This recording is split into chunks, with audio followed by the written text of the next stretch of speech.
Today the topic I am going to discuss about is also known as the reflection of your personality, skills and capability. This is a piece of paper, my friend, which will decide your destiny, your career and your growth. Hello my dear friends, welcome to my YouTube channel Knowledge Stone, and today I am going to tell you about top 10 tips for resume writing. Before starting this topic, I would like to request you all my friends, please do like and subscribe my channel. Your one like and subscription will motivate me to post more videos on careers, job and informations on variety of topics. So without wasting any more of our time, let's start with our video, top 10 tips for resume writing. Make your resume simple and straightforward. The interviewer take interview from their busy work schedule, so it is important to respect their time. If a resume is simple and easy to read, it takes minimal amount of time to read out all the details of the candidate. It is important to select the clean and professional font. So friends, whenever you are planning to prepare your resume or whenever you are planning to apply for any job and you are going to send your resume to the company where you want to start your job or to the company where you want to apply, make sure that your resume should be clean.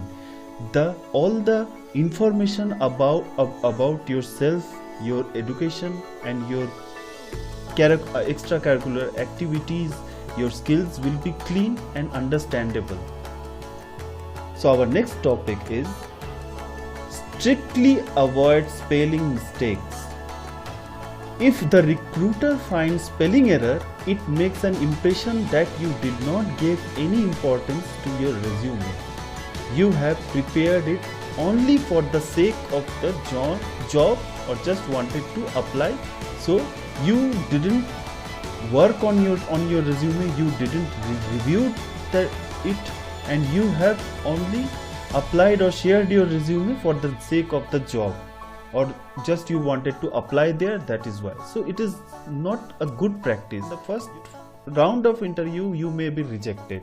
So please do remember guys, whenever you are making your resume, do check for the spellings, review it 2 times, 3 times, 4 times, that all the spellings are properly there and there are no errors in your resume.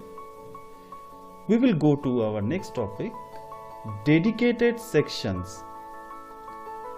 The resume should have a separate sections for academic qualification, professional experience, certifications and internships, and also extracurricular activities. So it is best practice that whenever you are preparing or creating your resume, you should mention each sections in a point. It will be separated by sections, like your education will be reflected with the point educational qualification, your work experience will be separated with the job details, your extracurricular activities, your hobbies, each part will be separated in your resume. Going to the next topic, exact information. It is considered as a best practice to add the detailed date for all the sections.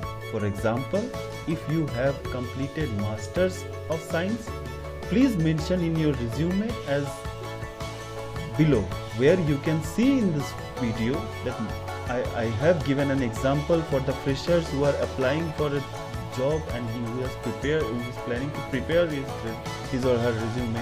So the first column will be Masters of Science, your department will be in bracket, date when you have started your master's degree and the date when you have completed. Similarly, if you are working professional, it should be mentioned like you are working for which role. So here I have mentioned that for an example, that I am working as a data analyst in XYZ Solution or XYZ Limited. The date is 10th Jan 2020 is my start date when I have started working for that XYZ company, and to present. Suppose you are currently working in that organization, so your start date to present will be there. But if you left that organization and looking for a job or applying for a new job, then your start date will be 10 Jan 2020 to the date when your last working day was mentioned in your leaving letter or your resignation letter or resignation acceptance letter. So you will have to mention that date only in the ended section. Now we will go to the next topic, chronological order. It is important to maintain the chronology, as it is very important to maintain the sequence in your resume where the latest information about your activity will be on top, whether it is your qualification or work experience. So let me give you an example. What is chronological sequence or chronological order? Suppose you have recently completed your graduation or you have completed your masters. So the recent activity or the recent part of education you have completed, that will be mentioned first in your resume. So just for example, I am taking me as here, where I am applying for a job, I am creating my resume. I will mention my name, address, and in my educational qualification section I will add master's degree first, in which department I have completed, from when to when. After that I will mention my graduation. Similarly, after that information of graduation or BSc, I will mention my schoolings. Just like that, for experienced professionals who are looking for a job change or who are planning to change their domain or planning to apply in new organization for their career growth or for their salary growth, so in this situation they have to mention their current employer on top of the work experience. In the work experience section, you will mention the recent company for which you have worked with your designation and the date when you started working and the end date. The next point is make your contact information prominent. So it is very much important that your phone number and mail address is prominent enough, so if any hiring manager find out your resume from any job portal, they can reach out to you. So suppose you have prepared your resume and your contact numbers and your mail ID is not clear enough. You have xeroxed your resume just to keep 4 or 5 copies of it, and you have shared to your friends who is working in some organization, and when he or she shared the resume to the recruiting manager or the hiring manager, the contact informations are faded out or turned off. So in this kind of situation, it is always expected that the resume, whenever any hard copy or soft copy is shared with any recruitment team or recruitment portal, keep your contact details prominent and clear. Our next topic is don't mix up. It is observed in most of the cases that people mix up their job roles, and that can confuse the recruiter. The working professional should include only those job roles which they have performed in that particular organization. So let me give you an example. Suppose I have worked in 2 organizations. In one organization I have worked as a research fellow, and in my current organization I am working as a data analyst. So in data analyst section, I have mixed the job roles of my research fellow. I have I was involved in the cultivation, or I was involved in the collection of the sample. But in my current organization, I am mainly involved in creating, preparing, analyzing the various kind of data from various stakeholders. So in this situation, my recruiter or my hiring manager may get confused that how a profile of data manager involves in the cultivation or collection of the sample. So that may confuse the recruiter. So it is always better to keep the particular job role for that work organization only. Suppose you are working as a data analyst for any organization, mention the job roles for data. After that, if you are working as a senior research fellow, so mention the job roles of senior research fellow for that particular job role only. We will go to the next topic. Keep it relevant.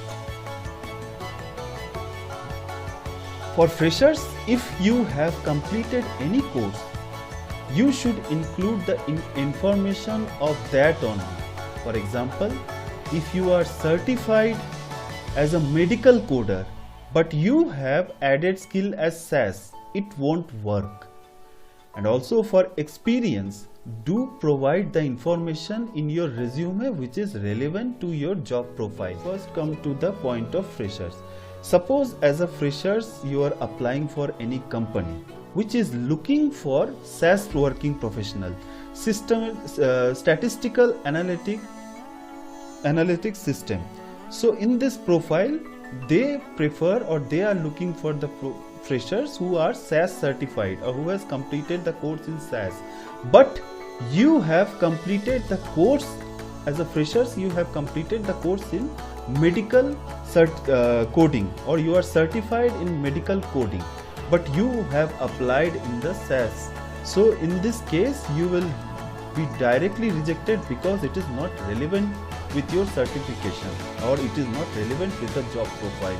Similarly, for experience, if you are working in a pharmacovigilance, or suppose you are working in a finance domain or banking sector, and you are applying for the engineer or the software engineer's post, or you are applying for programmer's post, so it will not work. So do always make your profile or create your resume relevant with your profile or your job profile, or with your course or certification. Now we will go to the next topic: experience first, education second. Unless you are a recent graduate, put your education after your experience. So in these cases, chances are your last couple of jobs are more important and relevant to you getting the job than where you went to college. So I also recommend people that whenever if you are experienced, or whenever you are looking for any job change, if you are in a middle level, entry level, just keep the entry level professional aside. If you are in a mid level or senior level, it is better to mention your job profile first in your resume, or work experience first in your resume, or after that mention your educational qualification. So at first glance, the recruiter will see in which profile you have worked, in how many companies you have worked. So we will go to the next topic: deal with the gap.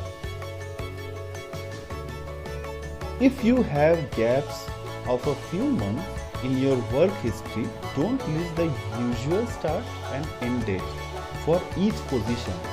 Use years only 2010 to 2012. Suppose you are having gap for some you have started your work in any organization from 1st Jan to 2010 to 20th June 2012, and you have started working in another organization from 20 December 2012. So from July, August, September, October, November, there is a gap. So in this case, you will only have to mention your years, or just the number of years or months you have worked at your earlier position. So that was all from my end. Thank you so much for watching my video. If you like my video, please do subscribe my channel. Thank you so much. Have a wonderful day.